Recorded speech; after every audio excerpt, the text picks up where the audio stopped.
I am the Assistant Dean of Education and Professional Preparation Programs at Prescott College. Prescott College is a small college, liberal arts college located in northern Arizona. We are particularly interested in, with the college, social justice as well as environmental justice, environmental literacy. And we are very much interested in the well-being of our students and society. As a result of this, one of the departments of Prescott College, the education department, sees a growing crisis on the horizon with all of the unfortunate COVID emergencies that's gripping the country, a situation where schools are closed and your students are at home, and so are you, trying to work. And this represents an opportunity for us to get to know each other, build community, and also learn how you operate with your students. Now, I know that I've heard a lot of parents in my neighborhood, as well as on some of the social media, going very, very bananas and berserk, trying to figure out what to do with their students. How do I educate my students? I'm their parent, I'm not their teacher. So what do I do? How do I manage my community of learners, if you have more than one little one, while balancing the need for education? I don't know anything about curriculum. I don't know anything about lesson plans. I don't know anything about management. I don't know anything about acquisition of learning. And that could create a lot of very stressful situations for you and your student. So as a result of that, the Prescott College Education Department decided to put together an emergency parental rescue webinar series for you. You know, in the last few weeks, you know, you as educators, now new educators stepping into this role, you may not feel up to par or very much prepared. And so we would like to take the opportunity over the next few weeks to have a discussion about some of the key components of teaching and learning that you can use right away in your makeshift classroom / living room. And so just be aware that we're trying to introduce parents to fundamental topics in education planning and communication and relationship building, community building, to help both you and your student through this difficult and harrowing transition with you and your students, your children together in one place for more than 24 hours. So we want you to sit back, and if you have an opportunity or a question or a comment or a concern or something that you would like to see represented in the next panels, that discussions that we're going to have in the future, feel free to chat, use the chat feature in the Zoom panel, a menu panel below, and we will get to them as soon as we can within the course of this discussion. So I would like to turn it over to Ron Hennings, who is the coordinator of education leadership in the education department at Prescott College. Ron? Thank you, Dr. Richards. We have two powerhouse educators with us today. One, the first is Mrs. Bahne Kuehne and Mrs. Corina Ontiveros. And I'm going to ask Bahne to introduce herself at this time.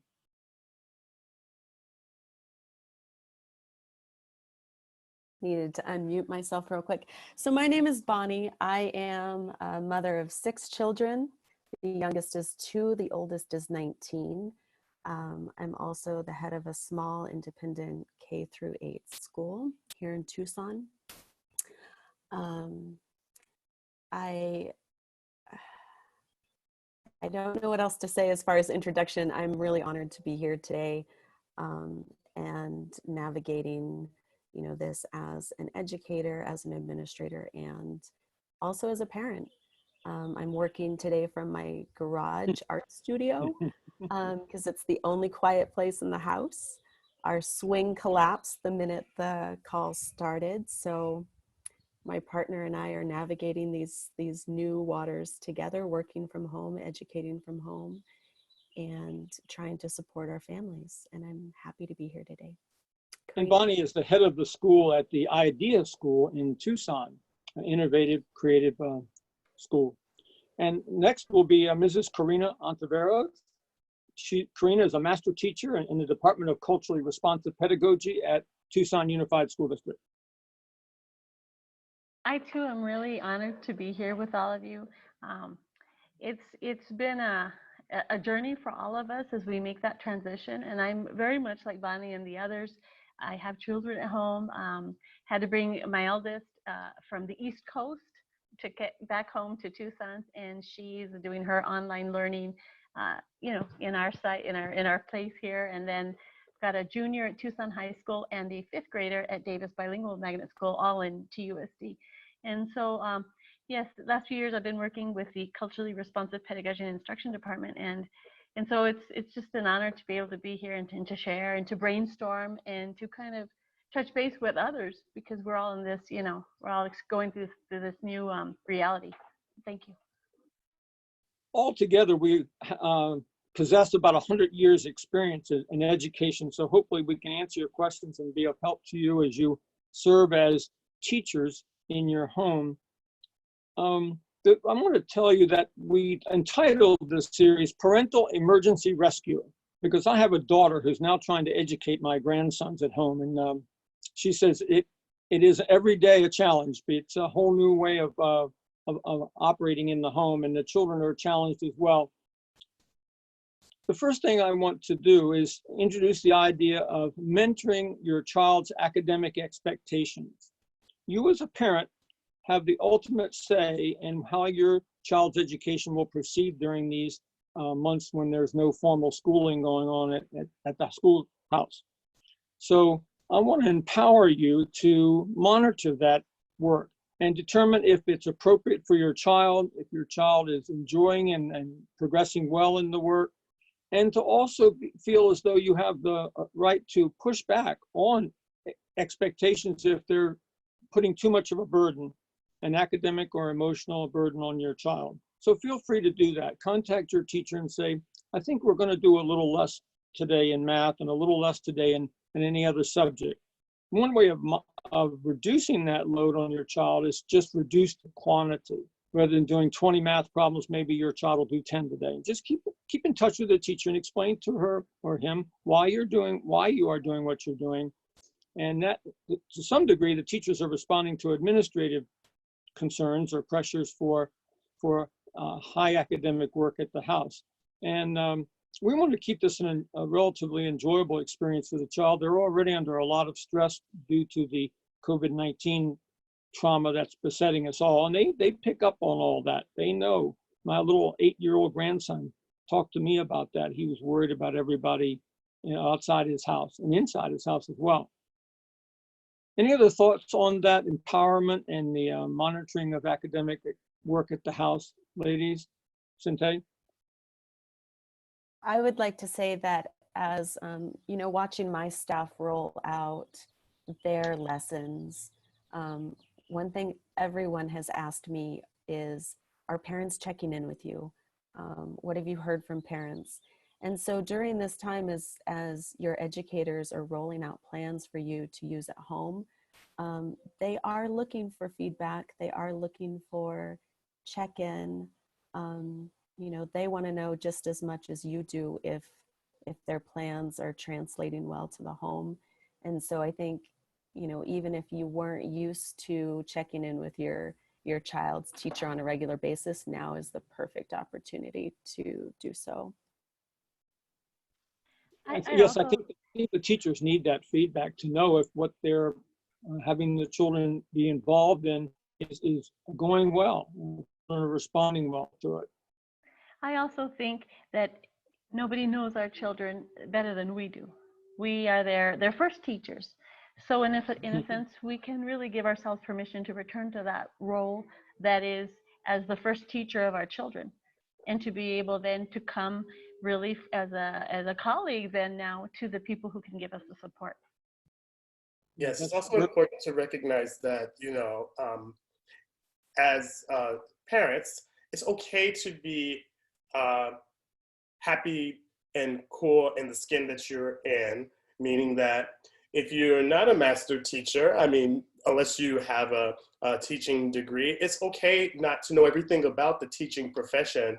And it's okay to be on a learning curve. And it's okay to not understand the developmental aspects of the lesson, like why students aren't following direction as adults would. And it's okay not to be at the top of your game in the education field, especially if this is not the field of your career. And so I just want to open up the opportunity, like Bahne and Corina and Ron are saying, to make sure that you get in contact with the faculty and the teachers and the administrators. But make sure that you can be engaged so that whatever cutting edge resources they have at their disposal, you also are able to access. So I have a question about to the panelists about access in and of itself. Since the schools have closed for person-to-person contact, most of the administrators around the nation are relying on the internet and other kinds of points of access to ensure that curriculum and instruction goes forth. What can we do, or what can parents do in order to equalize access to curricular materials in the time of COVID-19? Why don't we start with Bahne?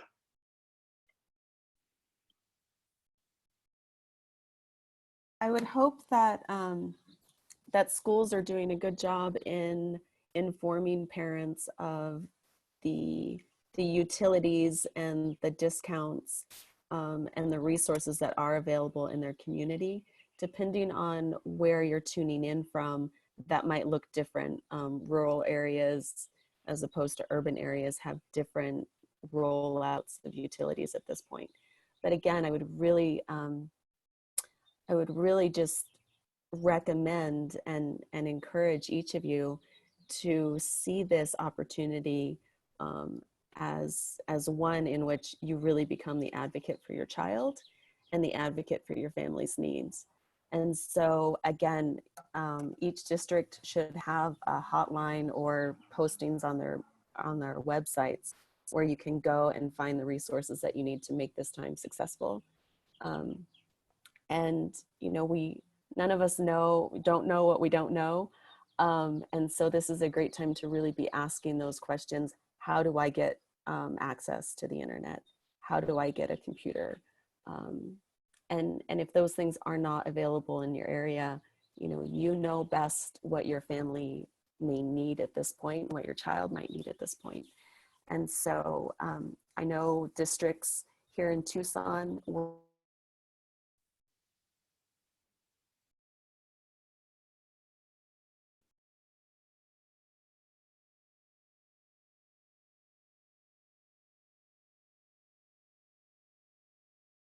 right now. I'm getting a message.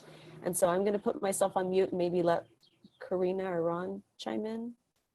Yeah, I just checked with a teacher that in Mesa School District, one of our more affluent school districts in the state, and he said that up to 50% of his students do not have access through the internet.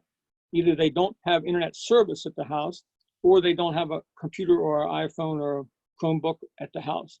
I was surprised, and that's one of our more affluent school districts. So I know in our rural communities, which I am more familiar with, the availability of internet in some of our remote schools, such as here on the reservation, Colorado River Indian Tribes Reservation, where I live, and rural schools throughout the state are challenged by connectivity and available hardware in the home. So what do we know has been done? Do we have any examples of when or how access can be achieved for parents who are looking for alternatives? I got on the internet last night, and there's some internet providers and I won't use any trade names, but some internet providers are making connectivity available to families who haven't had it. It's on a limit to 30, 60, or 90-day available. This depends on the provider. So that was good to see. These are some of our satellite providers and some of our cable providers. And I know our local library here in Parker, Arizona is making computers available even out of the library, and the school district itself is loaning out virtually every piece of hardware they can get out to families. In addition to that, Tucson Unified School District, if I'm not mistaken, is right next to Mesa Unified School District in the Phoenix area as the two largest districts in the state of Arizona. So kind of to give a perspective as to what's happening in Southern Arizona, Tucson Unified has done various things. First and foremost, a group of teachers, I was on one of the teams as well, have put together physical packets, 5 pages, back and front, total 10. And they have already been distributed to anybody who wants them, the children at the school that is closest to your home or where you're living, where you're staying. So even let's say if a child attended a school closer to where mom or dad or guardian worked, parent, guardian didn't have to travel to that school. They could go to the school that's nearest to them to pick up a physical pack of work. That's K-12. In addition, seniors are now have already received a computer, a laptop, and the intention is to go backwards. So for example, juniors have also already received their electronic device. Today, I would imagine would be sophomores, and the idea is to go down to the younger grades. It is slow, but kind of referencing what you all have shared, the idea of maintaining contact with our schools, with the people in our schools with whom we feel a connection especially, will be a really big resource in this time of transition. Great. I think if I could just interject here, I just saw yesterday where the State Board of Education and our Department of Education here in Arizona has declared that all graduations will be honored, that nothing that should have taken place here in the closing of school time will deter anyone from receiving their diploma.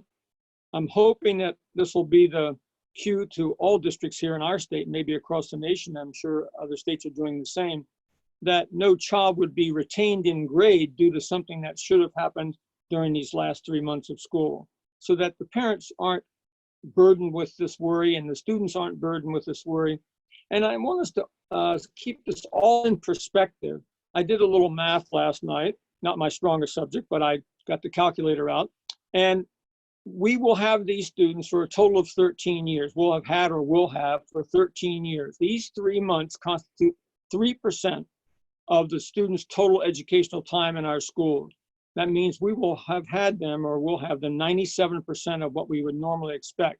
I think the education that the students need can be achieved in that 97%.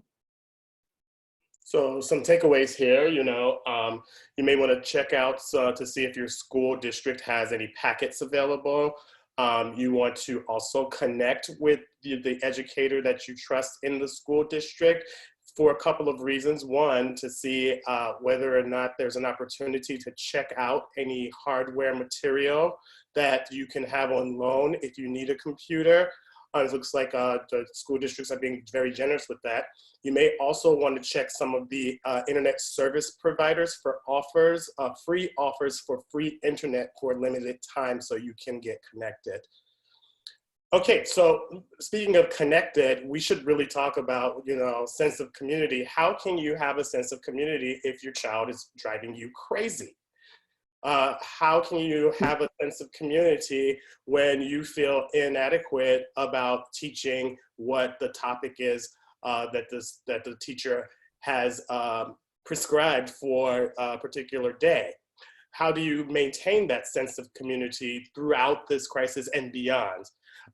So I'll first open this up to Bahne Kuehne.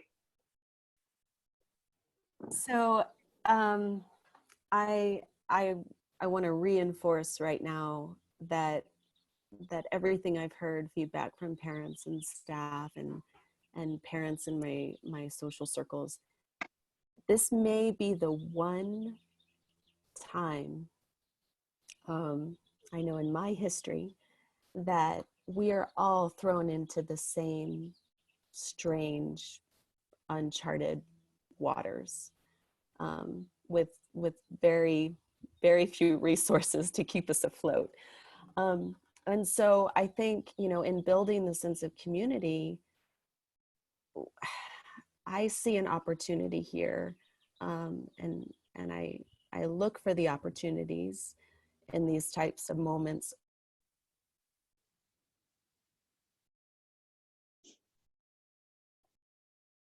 Looks like we're losing a little sound here. Can you hear? No, she's lost connection, I think. Okay, We're so all, we'll see if she comes back in 5 seconds. If not, then Bonnie, can you hear us? Thumbs up. yes, I can. Okay, you hear so me? we can hear you now. So let's see if we can continue with what you were saying. Okay, so I don't know where I got cut off. Sense of community, you know, we're all in the same boat and we're all figuring it out together. And none of us are the experts in this time. And so I think this is giving us a grand opportunity to.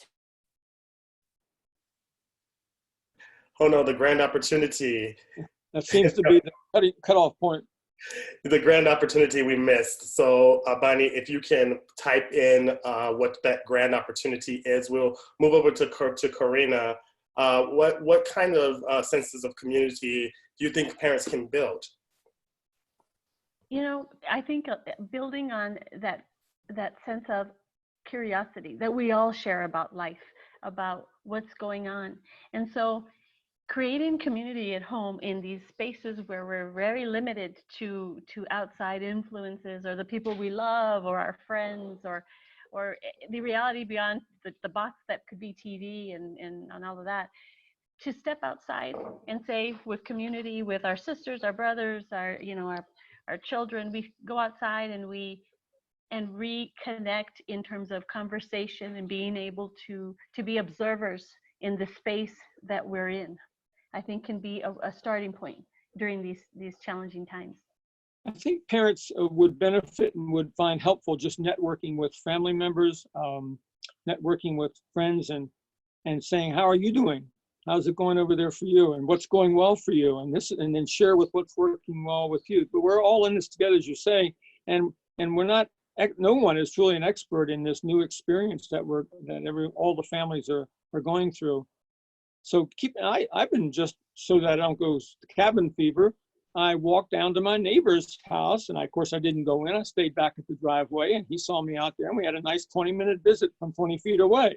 And I kept doing that up and down my little road here. Now it's not, my nearest neighbor's about a mile away, so I don't walk that too many times, but just keep in touch with everybody. We're going to get through this, and we're all experiencing the same trauma and same, challenges.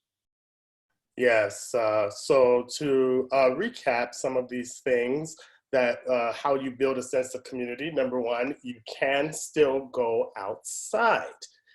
Don't forget that even though we are shelter in place, that doesn't mean you can't go for a walk. You can't continue your education or education time outside.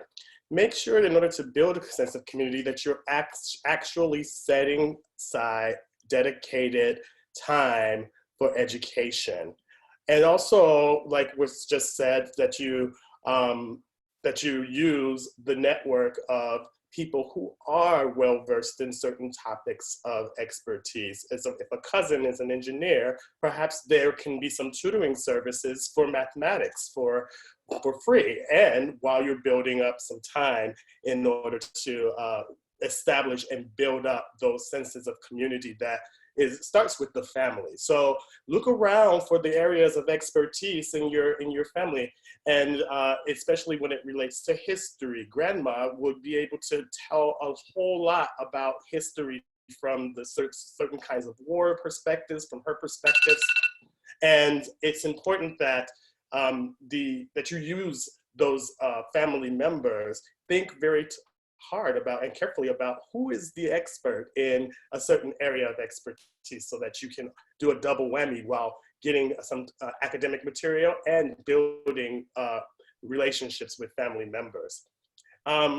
So as we're talking about family support, I know that when students are struggling with a particular assignment that you know nothing about, what is it that you can do to be a support to the education? How can you as the parent enhance the education experience as a supporting role? What kind of supporting roles or supporting resources exist at your fingertips? Why don't we turn that to Corina first? So when we think about doing things at home and in the space that we're limited to, when we think, for example, in math or reading, that we come together and say, okay, so if there's an assignment that a child has been given and it can be confusing, first I think it's important to acknowledge and say, let's look at this. Let's see, how can we begin to make this understandable to both of us? And I think even in that space, for parents to be able to acknowledge with their children, to say, this is a little bit confusing, or I could see why this could give us a problem. And then to start from there, look in, again, the resources. If we're talking math, what do we have in our kitchen that we can draw on? And then connecting to the prior ideas, who might we call and ask about, let's say, how can we connect this to knowledge that people we know have, and draw it right there in the moment to our space. So those are some ideas that come to mind, in looking at how do we begin to address these things. Can I ask Bahne and Corina, how many hours a day should the child be engaged in academic work based upon their age? Can you give us some parameters? I think when you're, it depends on how many kids you have at home and what is coming down from your school. But I think when you're sitting down with your child one-on-one, 1-on-2 or 3, you can really get a lot done in a very short amount of time. And so when you look at a school day and all of the pieces that go into that and all of the transitions, and remove those things, the academic portion is a good solid 1, 2, as you get up into the high school, it expands for sure. But I think as we, going back to monitoring those expectations, start small and successful and build upon it. So if you start with 20 minutes a day and that 20 minutes is engaged, you can easily expand that out. I would really recommend parents, start successful. And if success looks like 30 minutes and then do some independent reading time, start there and build upon it. Each day can get a little bit longer. If you set up a time of, we're going to sit down for 3.5 hours today, and you have some failure around that, it's going to be a little bit harder to get going the next day. So I would recommend start small. And even in those small cases, one of the things I think that's crucial is to create those transitional periods of dedicated break time, dedicated time to separate oneself from the academic. From, okay, if we do math for half an hour or an hour, where there you have time to talk and kind of go through the process of learning a math problem, let's say, and then the child has time to work by him or herself on that math problem after X amount of time, half an hour, 40 minutes, depending on the age. Then we say, okay, now it's a break time. We're gonna have 15, 20 minutes, dedicated half an hour for lunch. Time to create those distinctions of academic and break and creative time. And I would say take the opportunity to let your child pursue their own interests and things that they really like to do. I would get out as a retired history teacher, I would say get out the family picture box or the family picture album and just have the child recontact with grandma and grandpa and great grandma and grandma and so forth, all the way back as far as your pictures will take you. Talk about family origins and immigration histories and just do things that you normally don't ever have the time to do, but always wanted to do. Excellent. So to recap, there's definitely some resources. Be able to start small, recognize, that this is a marathon, not a sprint, and you don't have to eat the entire barracuda at one time, one piece at a time. And as you get a taste for it, you can take bigger pieces. Another thing that you may want to consider is making sure that you have a dedicated workspace to support the education process. So that way, when we're all sitting in this area, we know that learning and teaching will be taking place. And every other place is free time or free space, so that we get to identify a particular dedicated workspace with teaching and learning would be a good way to support a child's learning. Another way that we can be a support is to recognize the kinds of resources that we have on the internet, outside, and in our very own home. And so what kind of resources are available to teachers, new teachers now that are in their homes educating their students, that they may not necessarily be aware of or thinking about when they're thinking about the next lesson? Why don't we go to Ron? I have been looking at the resources available, and what we have is Google Classroom has a broad range of disciplines, school subjects that they offer material in and activities in. The Washington Post has a series called Minecraft, M-I-N-E Craft, and it looked really promising. I looked at it last night. The Smithsonian is doing virtual tours of all of their collections and behind the collections. And NASA is doing the same with all of their facilities and programs. The National Art Gallery in Washington, D.C. is online with virtual tours.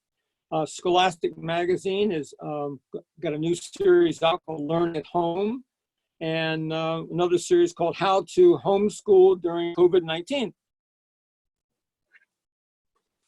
Great. So I think I want to touch upon a little bit more on the amounts. If you have internet access, remember that schools have hardware for you. You only need to ask in most situations.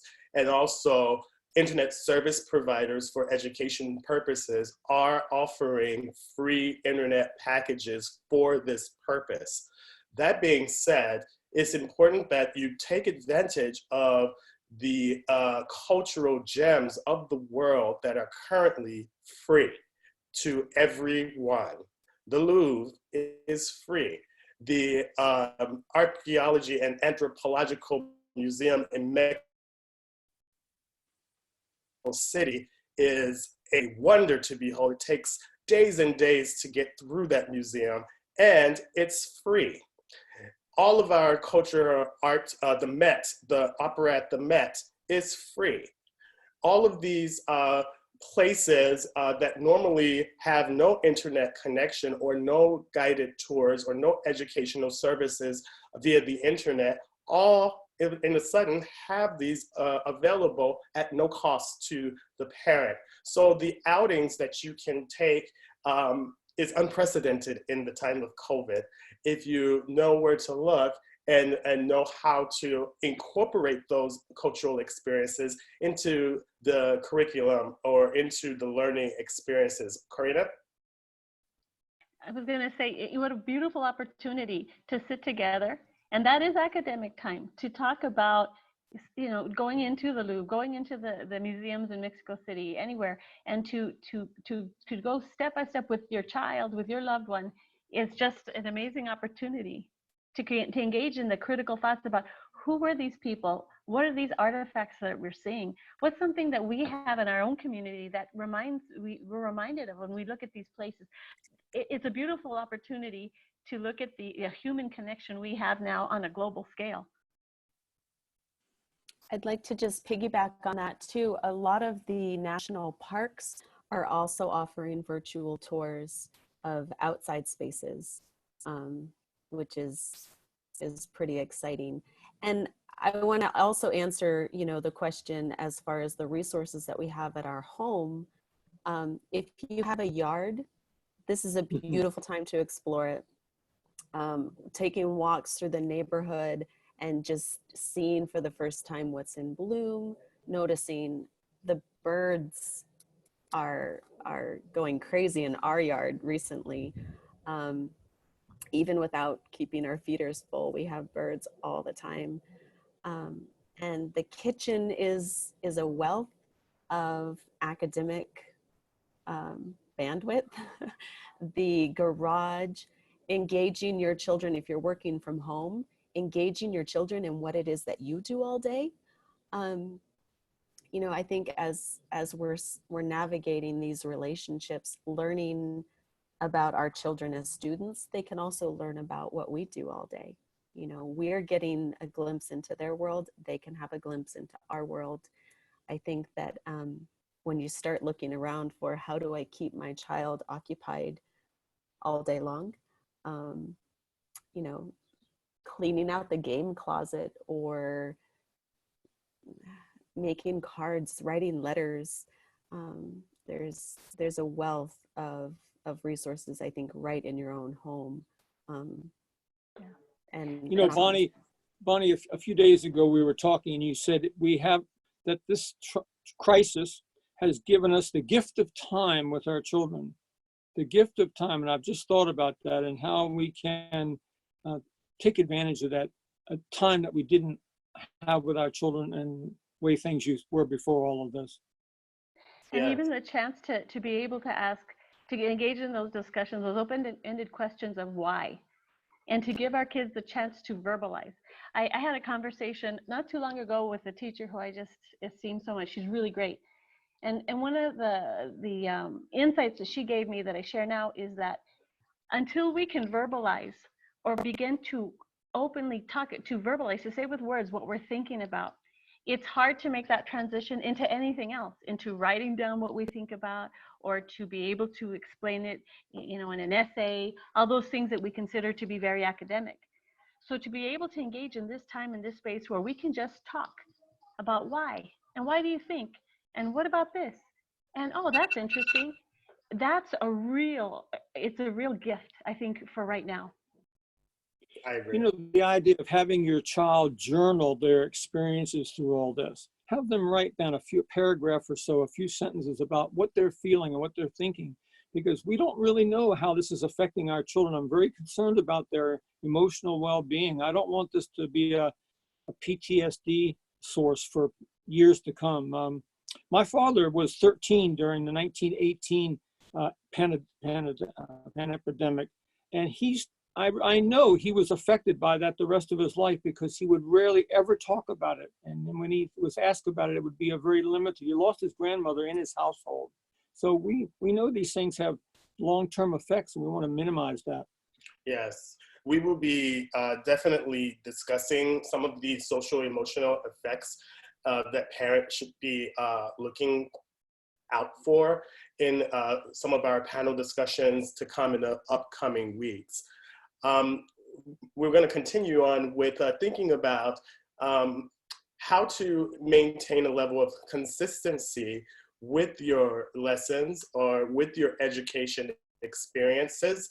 What goes into planning for education and establishing routines that are going to be most effective in this time? Why don't we start with Bahne? So when we started sheltering in place in our family, it was right at spring break, or planned spring break. And so our whole family went into spring break mode.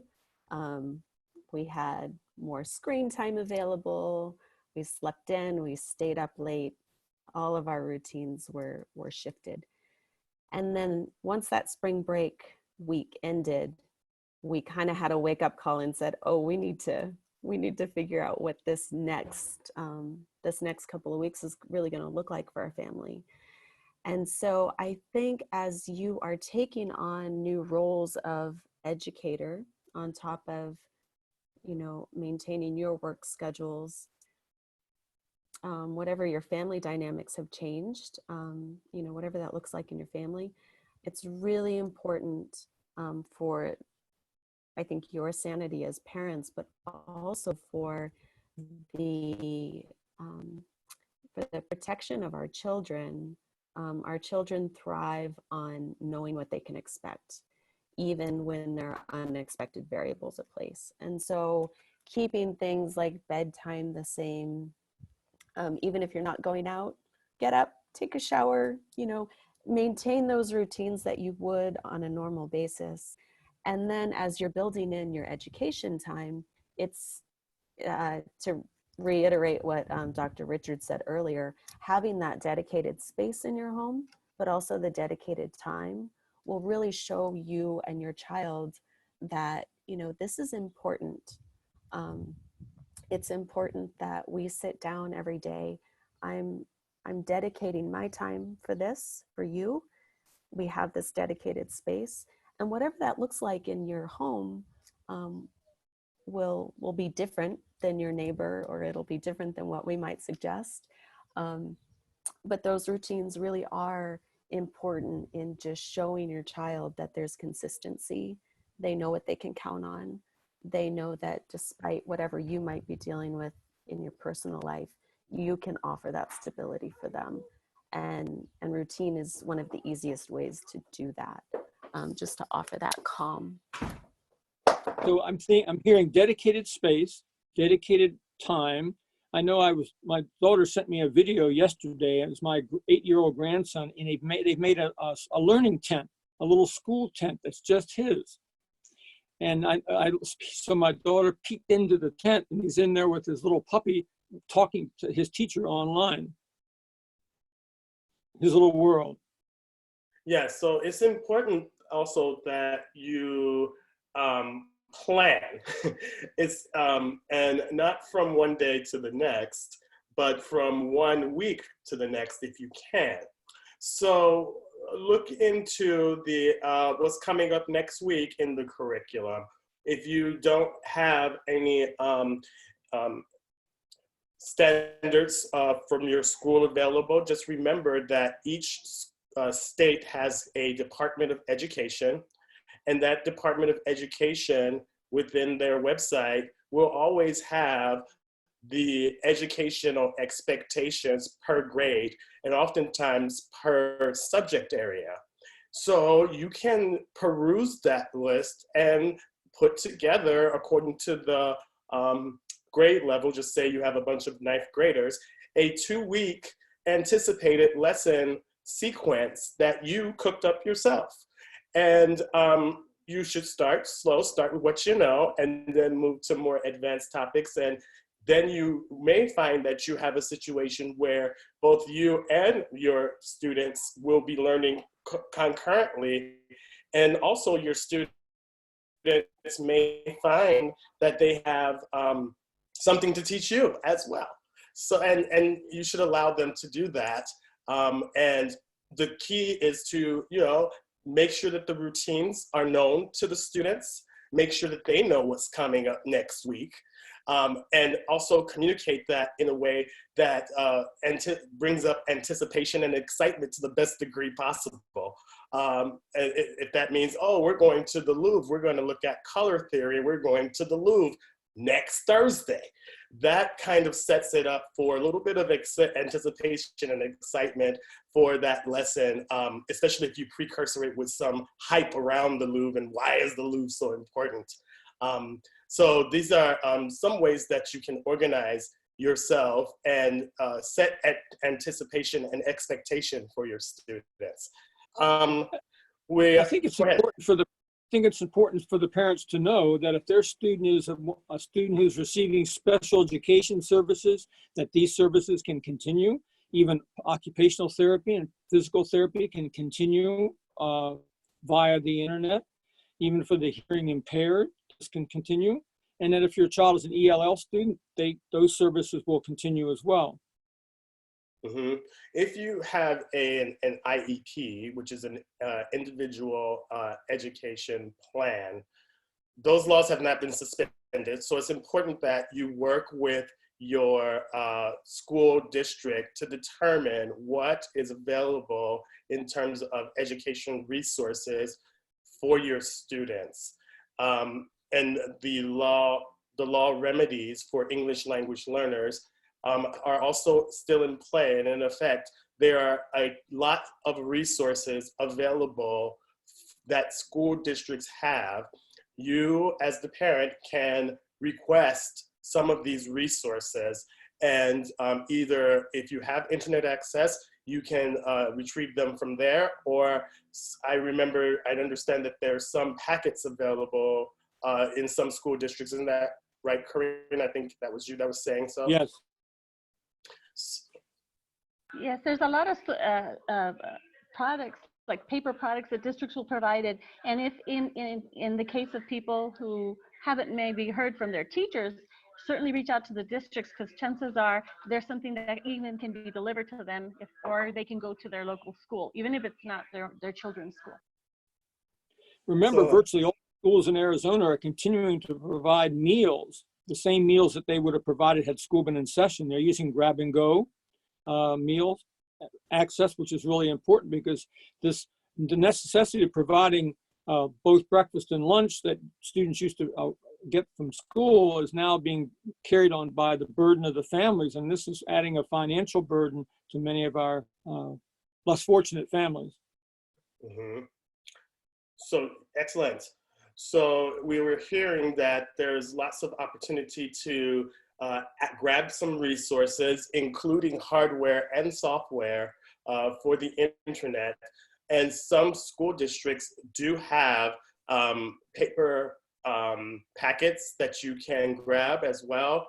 And keep in mind that I don't know of any school district in this country that is not offering meals for their Title I or all students, quite frankly. So if you are a parent that could use that assistance, make sure that you also contact your school to find out when the meal times are, and you can take advantage of the grab and go feature that most school districts have. So we are at the end of our time here. We are definitely interested in the parents during this time being as successful as they can be. Just before I turn it over to the last thoughts of the panelists, I just wanted to recap what we went through today. If you're talking about how to access equitably internet resources, gave you some tips on that. How to build sense of community amongst your family members and your family. What kind of supporting roles you as the educator, new educator, can put into place so that the student feels that they have your support. What resources are available? How do you identify them? What resources are out there that are not so conspicuous that you can use as an educator? How do you establish routines in terms of building anticipation and expectation?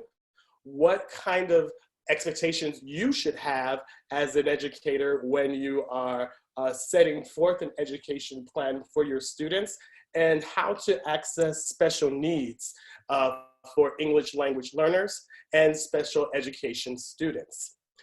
So with that, I'm going to turn it over to any last thoughts. Why don't we start with Bahne, and then go to Corina, and then Ron.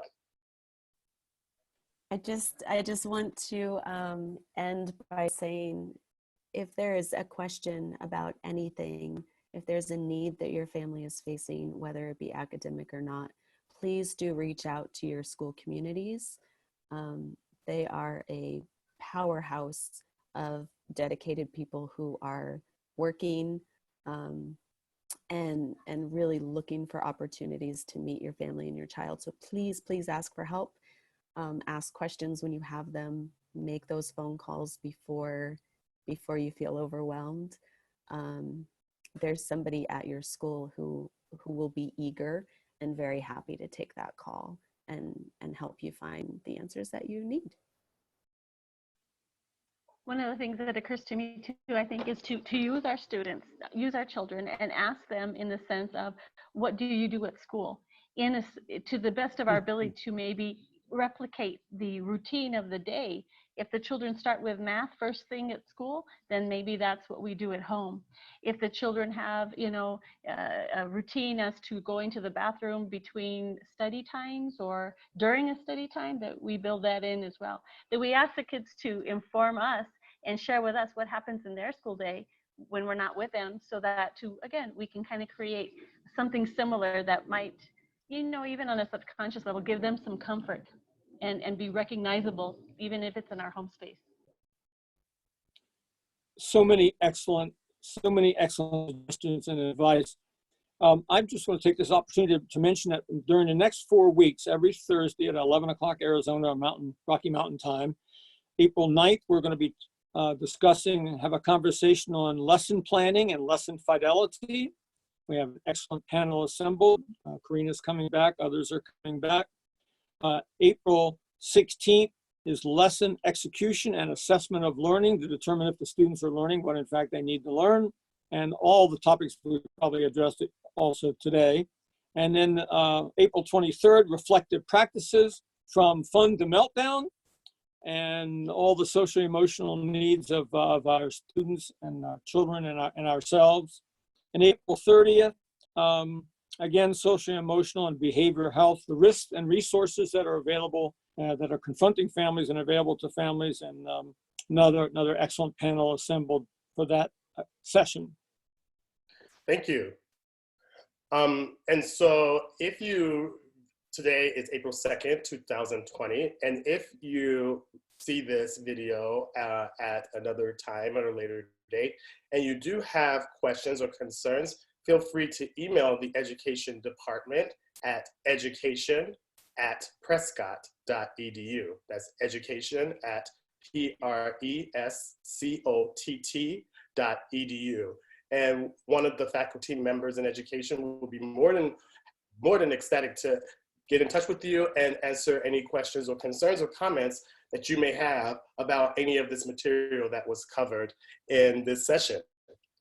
Once again, on behalf of Prescott College Education Department and the panelists and the Prescott College Admissions and Marketing Department, thank you so much for taking the time out to view this webinar, and we look forward to hearing from you in the future. Thank you so much. Thank you.